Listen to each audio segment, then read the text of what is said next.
Welcome to another episode of Love, Growth, and Narratives. I'm Freddy. And I'm Tiffany. Today in our 14th episode, we talk about love. And I have a question I want to start with. How do you break free from bad habits, unresolved emotions, and misplaced expectations in your relationships? We're going to get into that, but first I want to hand it over to Tiffany to do a little bit of housekeeping.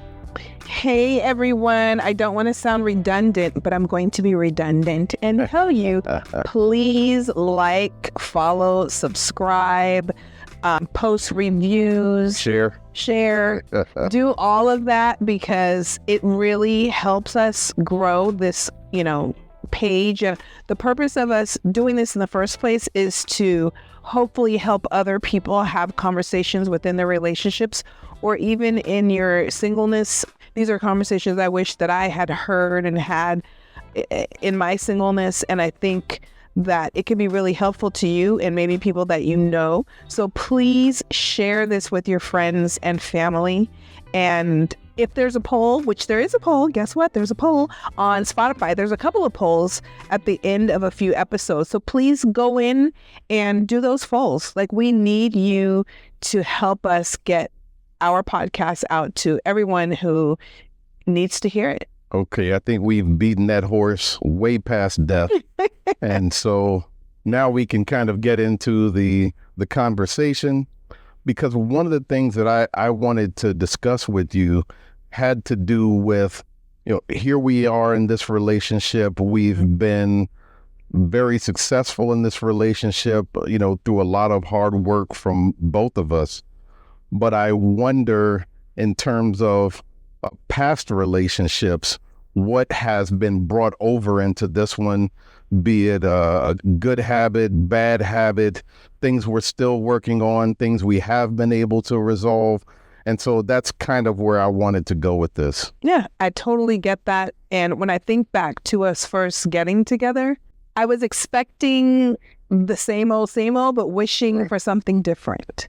As I've said in past episodes, that I tried to keep my heart fresh and just keep moving through different people. If it didn't work out, moving on to the next person. But I wasn't sure if with keeping fresh and new, I was still bringing some of the stale over to that. And I remember in the beginning, I thought you were love bombing me, right? Because I had no idea what that was. And love bombing was new to me. It was new to me. I started seeing it on Instagram and I'm like, what? This is what it sounds like to me. And I was worried because you were, for lack of better words, you were pouring it on thick. And I didn't know if you were just doing that to get me initially, because I had been through that before, not quite to the level that you did it. But in the beginning, people are on their best behavior, right? And then it fades quickly. But with you, it actually didn't fade. But I still was hanging on to what I had known in the past, which was it's great in the first month or two. And then you start to see some of the flags. And I think that I was so used to that pattern that I was waiting for flags with you. So it's kind of like you were dating on an assembly line. It was just, pretty much. You meet them, you like them, then you see all the problems, and then you leave them. Exactly. Over and over and over again. And throw in my particular issue that I always have, which is trying to change them. So that was going in there, but I didn't need to do that with you. So you threw me off track. I'm like, hey, what's going on here? This person is actually doing what they said they would do consistently. And yet, because I was so used to working from that space of the ball dropping, I still was always worried about the ball. And are you still worried about the ball? Not in the same way. I think out of habit, it has nothing to do with you, even though it should all have to do with you.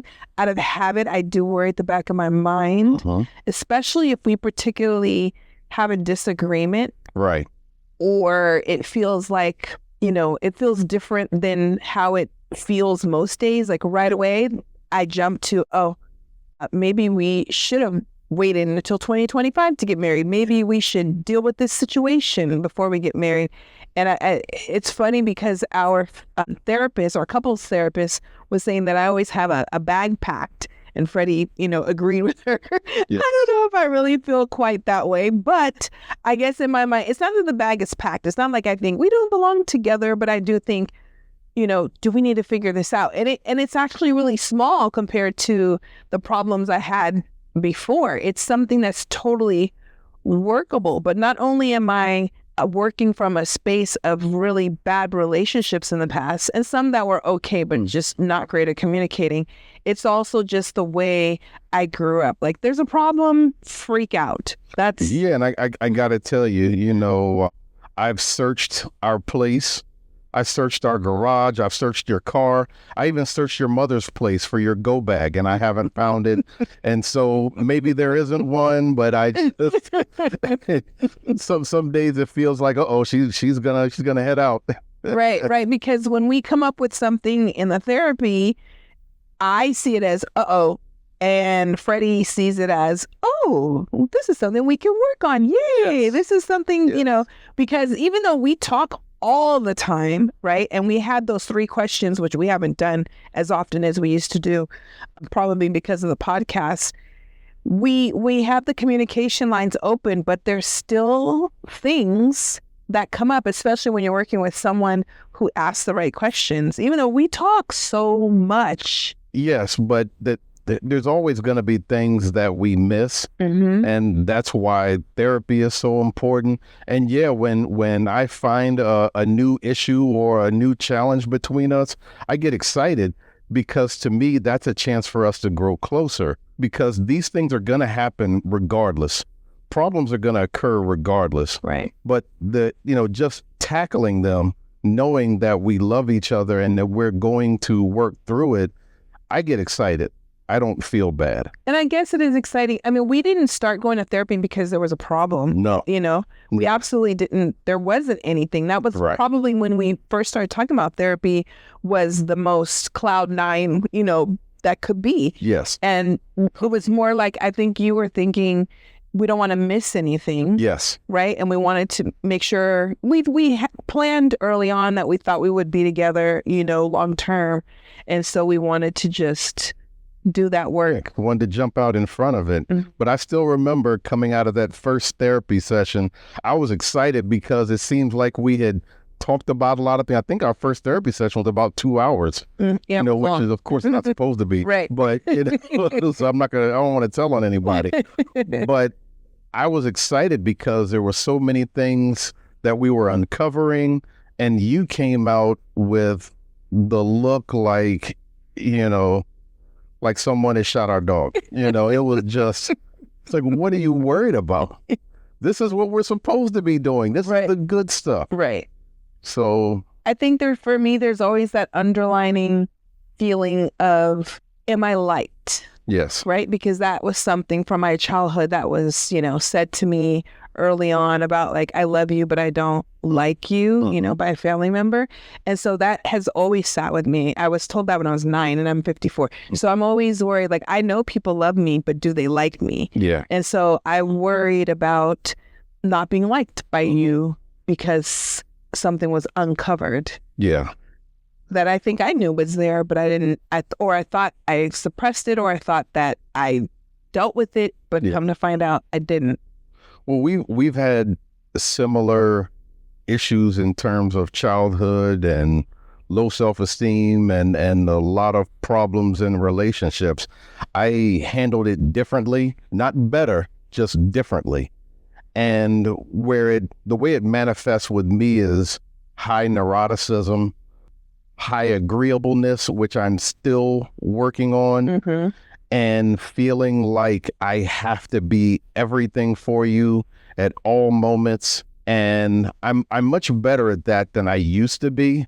It's still a work in progress. I don't look at any of these things as solved, but I have been highly agreeable, and you get upset with me sometimes, like when you want to know how this outfit looks or how this hairstyle looks.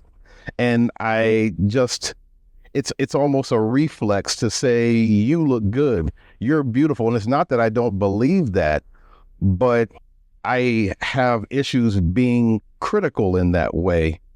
And so, especially when it comes down to if you're asking, how do I look in this dress, or how does this hairstyle look? So I do feel like I have to work on that. Yeah, because you'll say, I have to get used to it. And I'm like, but what, do you like it or not? Yeah, and that's part of it, honestly, because I had such a habit of just being agreeable that once I decided to not be so agreeable, it's like, okay, well, do I like it? And then I got to ask myself, I don't even know if I like it yet. And so, yeah, that I do tell you, yeah, I need to sit with it for a minute and to look at it, and then I'll come back later and let you know if I like it or dislike it. But I haven't really reached that point where I can automatically say, when it's things having to do with you, okay, I like that, or I would prefer something else. That does take me a while. So with the agreeableness and the neuroticism, those are works in progress, where I believe I have triumphed over previous relationships, is getting into the uncomfortable conversations, because I used to hate uncomfortable conversations. I had no problem getting into a conversation once I was angry, because then, you don't care. But, in terms of on a good day where everything is going well, and still being critical in a positive way about our relationship, that is something that in the past I couldn't do. And I was afraid of what would come out of the conversation. I was afraid of how I would approach the conversation. And another thing that I know a lot of men worry about, I was worried about how long the conversation was going to be. Because sometimes it's like, okay, we're having a good time, and now we need to talk about this. And it's like, by the time we finish talking about this, are we still going to be having a good time? It's like, so that was difficult. But I tell you, the 3 questions broke up a lot of that. And for those that don't know, the 3 questions are, what are you grateful for? What are you struggling with? And what can I help you with? Yes. And for me, my favorite is number 2. What are you struggling with? And so I can kind of figure out, if you're kind of snippy with me, are you having a bad day because of something that happened, or are you upset with me? And I think that asking those 3 questions and getting used to being open about the answers to those questions has really prevented a lot of potential blow-ups. I agree. And not only does it help me understand you and what you're going through and vice versa, it also helps me understand myself. Mm-hmm. And I'm even recognizing patterns in myself that have always been there, but I just didn't recognize them. And that's really important. I think just today I can give you a pattern that I wanted to bring up to you and I haven't. So like earlier, I'm freaking out about things about the wedding, in particular the honeymoon, because I'm a procrastinator. And now like the place that I wanted, the price went up and there's not as many rooms available. And then I started, really getting on myself about me and procrastinating and how I have to now lower my standards of what I want because I didn't jump on it quicker. I realized as we were driving out today, to the OC, you're asking me what things over the years, the course of 2024, do I feel like I accomplished or I'm happy about it? I can't remember exactly what the question was. And then I realized later on in the day, I was thinking, I feel so much better than I did earlier. And so what I notice is I'll initially freak out about something, and then over time, and I don't mean over time as in days or weeks, but just hours, I'll feel better about it. I'll be clearer about it, and it won't be as big of a deal as it was initially. And that's something I want you to know, to recognize it. I'm not saying that I don't want you to still have some concern when I freak out, right? But don't be so concerned that it's like something I'm carrying over to days and weeks and months. I tend to start feeling better as I'm not caught up in all the emotion of whatever it is. And so just give me that space to. Yeah, I absolutely do. And I appreciate you letting me know that. And I guess I'm kind of, I jump to trying to figure things out whenever you have those episodes. Which is okay, because you genuinely do it. It's not phony. A lot of it is also because I have those episodes. And one of the things that I've been able to do over the past few years is rescue myself from going too far down. And that's something that I've been very proud of, because I spent the first 45 years of my life being depressed and being down on everything and beating myself up and everything. And so getting to a point where my depression has a bottom, and it's a high bottom. And so I don't have to worry about getting too depressed, because I get to a certain level and it's like my mind kicks in and says, yeah, that's enough. And I'm proud of that. And I'm trying to figure out how to help you with that. And that's why it makes me feel good that you're helping yourself through that, because I know that I still will have these freakouts. You know, I didn't do this, I didn't do that, I forgot to do that. But then a lot of times when I give it a few minutes, it settles. It goes away. So I appreciate you doing that. Yeah. And that is what happened. So, I mean, I still have a little concern about it, but not as much. And I'm like, it's going to be okay. And I'm not going to lower my standards too much. I want to still get what I want.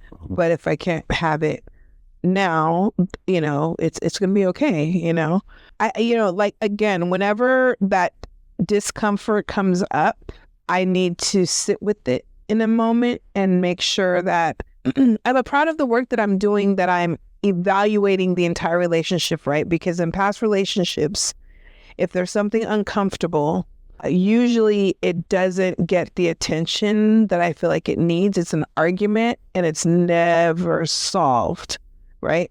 And one thing I noticed with you, right, we've only been together almost 3 years and another month, is that you don't get too hyped about it to the point, like, we don't argue or shout and scream about anything. It almost seems initially like you're listening, but you're like, okay, you don't give a lot of time to it in that moment, but you do give a lot of thought to it, and you bring it up later, or behaviors change.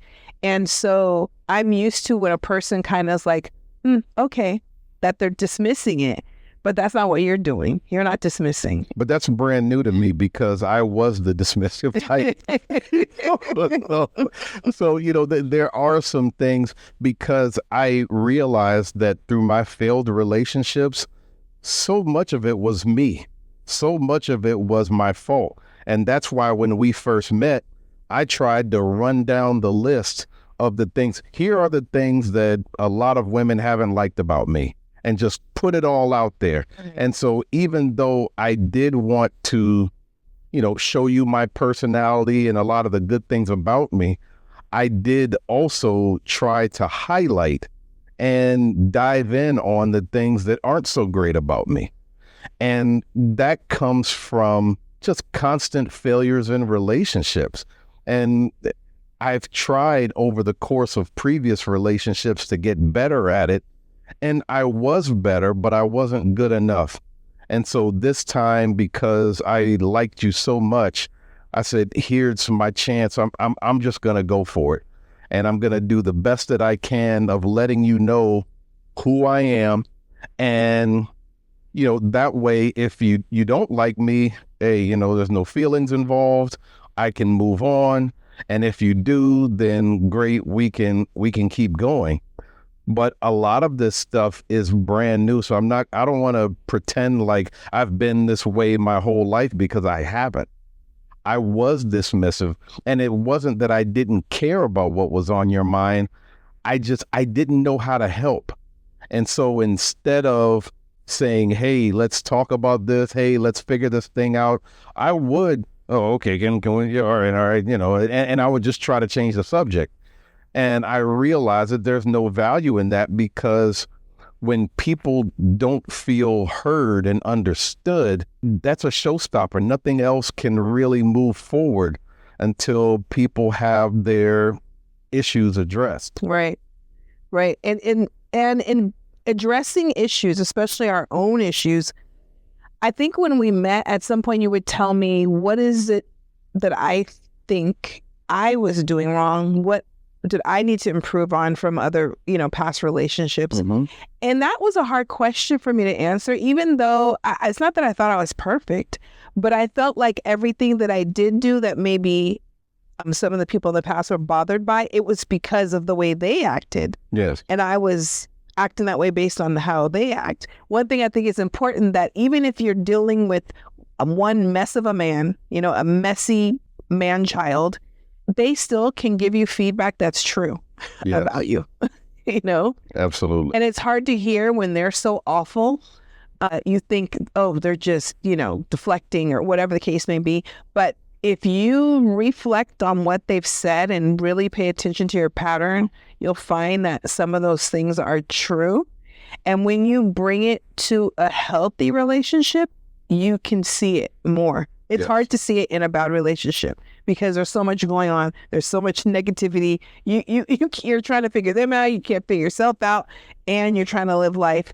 But when you're dealing with someone who really cares about you and sits and talks things through, it makes it easier to see. I think it's hard in bad relationships to see those things because you have to filter the lessons from all the other stuff. Right. Yeah. So sometimes you're so bogged down in the ridiculousness that even that little gem of wisdom, you just totally miss it because you can't see it. Right. And you're also often defending yourself. Yes. Because you're in a relationship where the person is getting attacked instead of the problem. Yes. So when you spend all that time attacking each other, then you never even get to the problem. Yes. So I think that's a huge thing that I'm able to do now with you, is attack problems, attack situations. They're not even really problems. They're just like little things. They're challenges. They're challenges, and they're not even huge. But in other relationships, they become huge because it's never resolved, or you can't fully talk about it because the person is deflecting, you're deflecting. So that's big for me, is to be able to have a conversation with someone who's not constantly pointing their finger at me and telling me how terrible or weak or whatever the case may be I am. And instead just like truly listening to me. Yeah, I have to real quick speak about one piece of probably overcorrection that I've done. Mm-hmm. And so in my past, I was accused regularly of not being very affectionate and not praising my mate, not praising my woman, and being very critical. And that was a legitimate beef. I can't lie. I did do that. And so with you, and part of it's because you're so awesome. So I gotta blame you a bit for that. But part of it is just, so I've overcorrected. And so now I am overly affectionate. And you guys are probably wondering, what does that sound like? What does that look like? But it looks and sounds like just about, I'm going to say, if I had to like average it out, I'm going to say I get like 5 compliments an hour for every hour of the day that I'm around Freddy, that he's complimenting me randomly about something.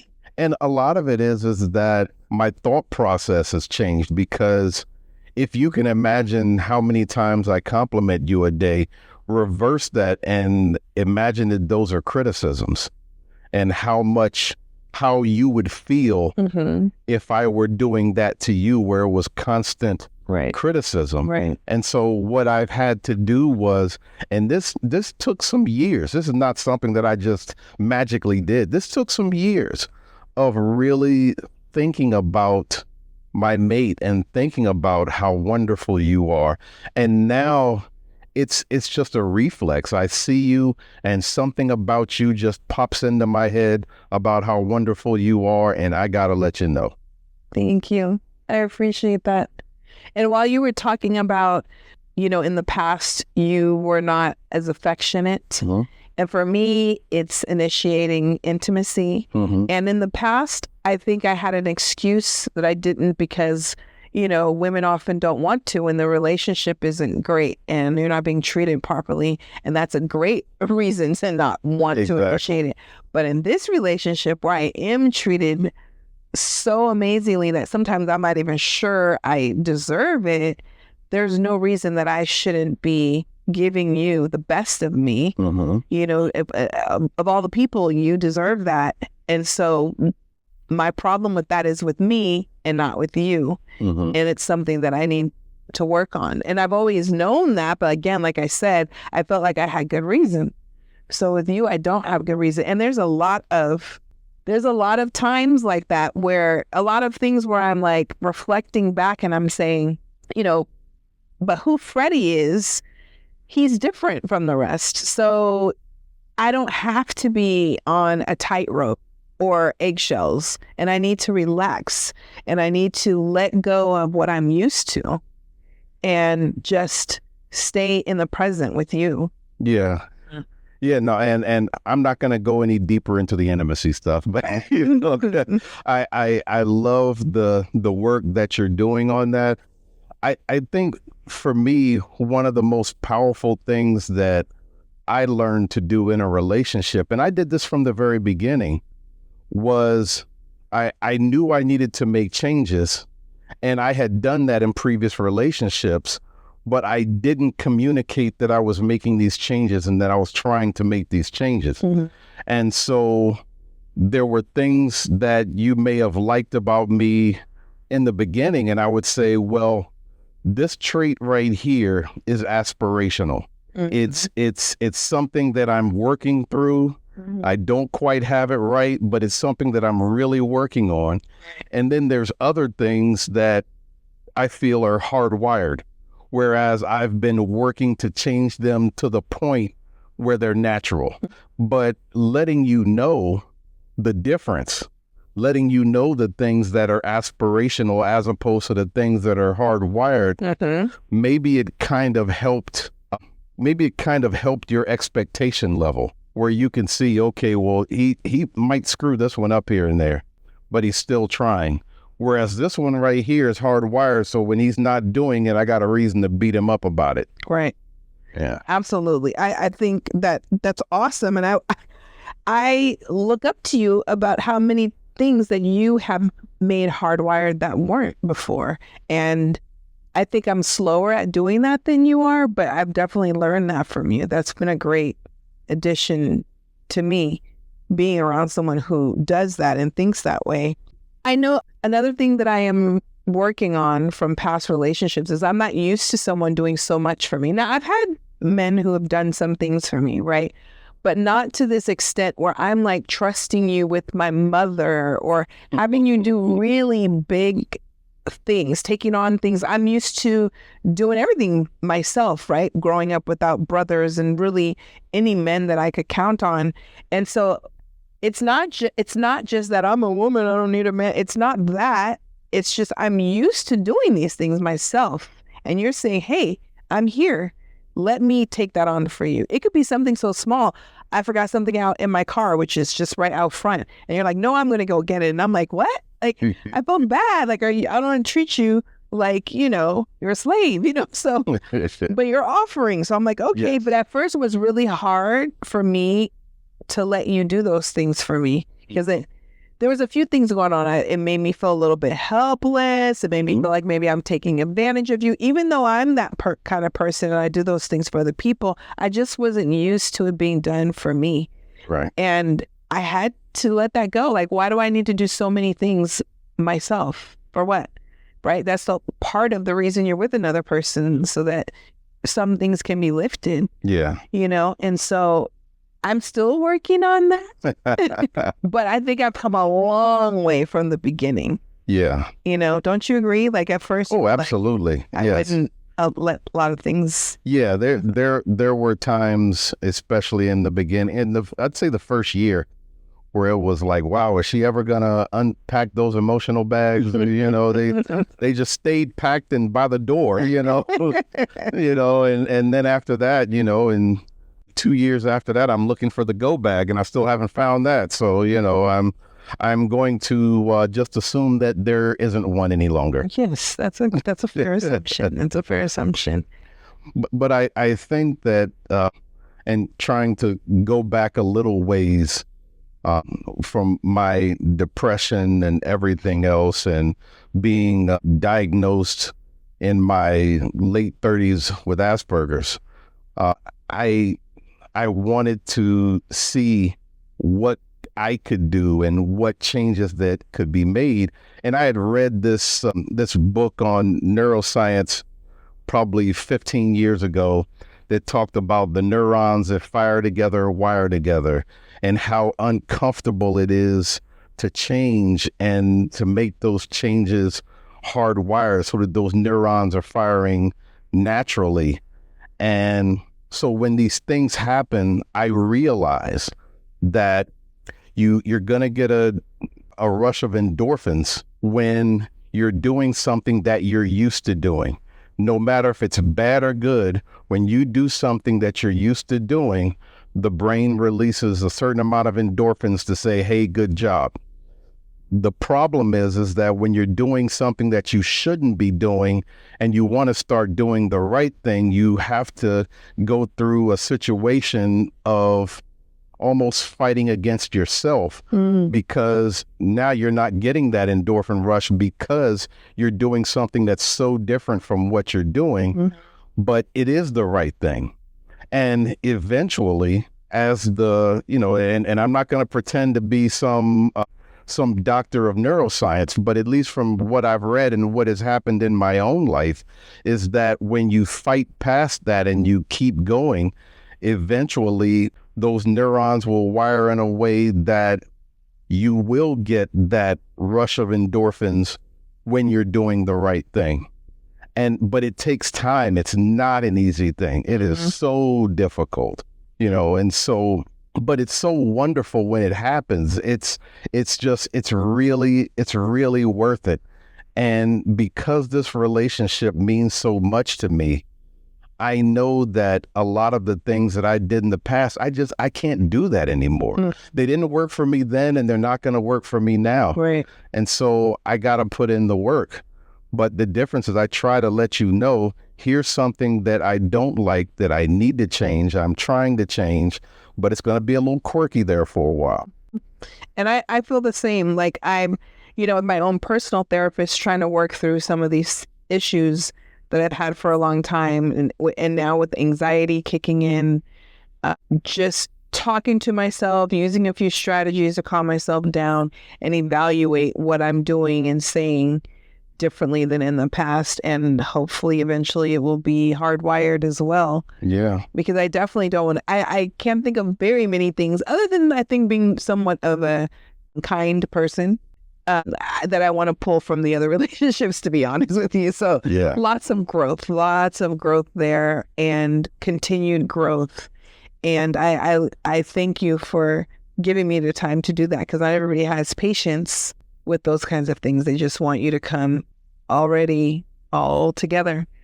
Well, you've had a lot to deal with, putting up with me going through these changes and working through them. And sometimes there have been issues in there and trying to change, but once it works, it's totally worth it. Yeah. Honestly, I don't think I've had that many issues with you, not compared to anyone else, especially in 3 years. Like, we would have had issues in 3 weeks with a lot of the people that I dealt with in the past. So I really do appreciate that.